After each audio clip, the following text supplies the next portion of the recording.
श्री सद्गुरु देवाय नमः। भाइयों, क्या आपको मालूम है महात्मा गांधी के आध्यात्मिक गुरु कौन थे? नहीं मालूम? चलिए मैं आपको बताता हूँ। महात्मा गांधी के आध्यात्मिक गुरु थे संत शिरोमणि अनंत श्री परमहंस राम मंगल दास जी महाराज। भाइयों, महात्मा गांधी की मृत्यु के बारे में महाराज जी कहा करते थे कि महात्मा गांधी ने अपने इस जीवन में एक बीमार बछड़े को उसके दुख से दूर करने के लिए गोली मरवा दी थी। वह बछड़ा नाथूराम गोडसे के रूप में जन्म लेता है और अपना बदला लेता है। वो कहते थे ये कर्म भूमि है, सबको बदला चुकाना पड़ता है। इसको पूरा जानने के लिए इस वीडियो को आखिर तक अवश्य देखें। भगवत और संत प्रेमी भक्तों का YouTube चैनल गोकुल भवन अयोध्या में हार्दिक स्वागत है। भाइयों, भारतीय स्वतंत्रता के पूर्व ही महाराज जी ने भारत स्वतंत्र हो जाएगा, अंग्रेज भारत से चले जाएंगे, गांधी जी का प्रयास सफल होगा, ये बात कह दी थी। एक रात महाराज जी अपनी कोठी में बैठे थे। महात्मा गांधी दो अन्य संतों के साथ प्रकट हुए। घटना गांधी जी के जीवन काल की है। राम मंत्र पर चर्चा हुई। एक संत ने कहा ओंकार लगा के जपना चाहिए।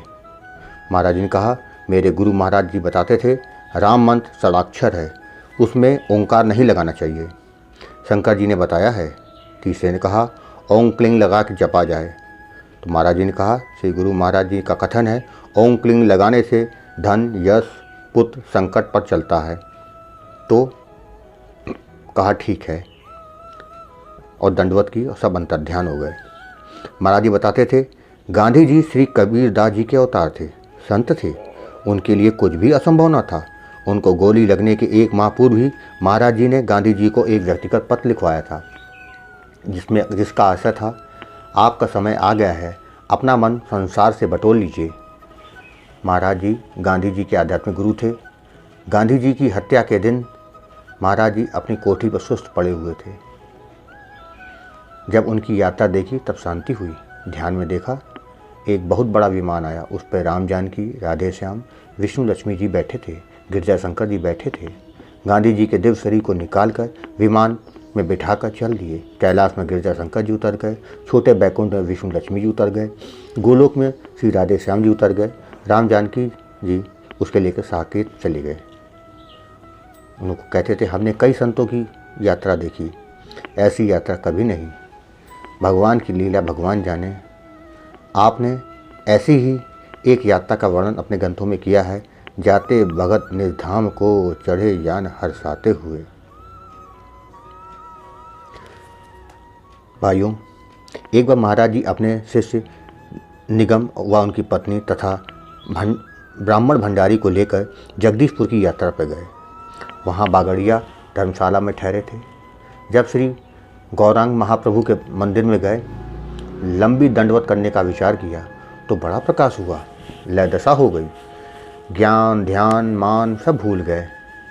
उन्हीं के शब्दों में तब भगवान ने अपना दाहिना चरण अपनी छाती पर लगाया। इनको होश आ गया। इन्होंने चरण को माथे पर लगाकर छोड़ दिया।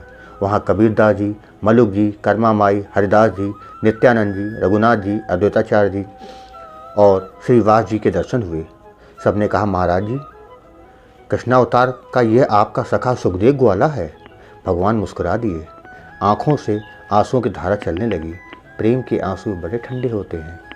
चलते समय पुजारी ने भगवान के दाहिने हाथ का धागा श्री गुरुदेव के हाथ में बांध दिया तो बोले हम यहाँ आए हैं संसार के बंधन से मुक्त हो जाएं, आप बांधना चाहते हैं?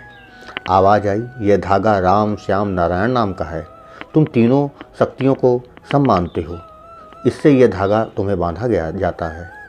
अवध में राम जानकी मंदिर बहुत हैं, राधे श्याम के कम और लक्ष्मी नारायण के सबसे कम हैं।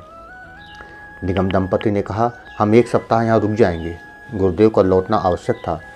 भंडारी ने आपको स्टेशन पहुँचाया। वहाँ शंकर जी, गणेश जी, हनुमान जी, वैभव भैरव जी के दर्शन हुए। जगदीशपुर से आप जनकपुरी पहुँचे। वहाँ मंदिर में जानकी जी अकेली बैठी थीं। आपने मन में सोचा महाराज जी महारानी अकेली बैठी हैं, उन्हें उदासी लगी। पुनः देखा तो राम जी पास बैठे हैं आवाज़ आई, राम जानकी राधे श्याम गौरी शंकर पृथक नहीं होते, सब साथ ही रहते हैं। उपरोक्त वर्णन से आपका अवतार रहस्य स्पष्ट हो जाता है। उनके साथ रह के सबने देखा कि माया बार बार कसती है। कितने साधक अपना रास्ता छोड़कर चले जाते हैं जो फिर लौट के नहीं आते। सच्चा आत्मसमर्पण ही अवलंबन है। समस्त भूमंडल की व्यवस्था के लिए दैवी विधान है। संत उनके प्रतिनिधि हैं जो किसी न किसी रूप में उस व्यवस्था के संचालन में सहायक होते हैं। उनके सहारे हम उन जगन्यांता को पहुंच सकते हैं। संत भगवंत में कोई अंतर नहीं होता, अपना भाव केवल विशाल बनाने की ज़रूरत है। महाराज जी ने लिखा है, आप ही राम रावण आप ही करत संहारा।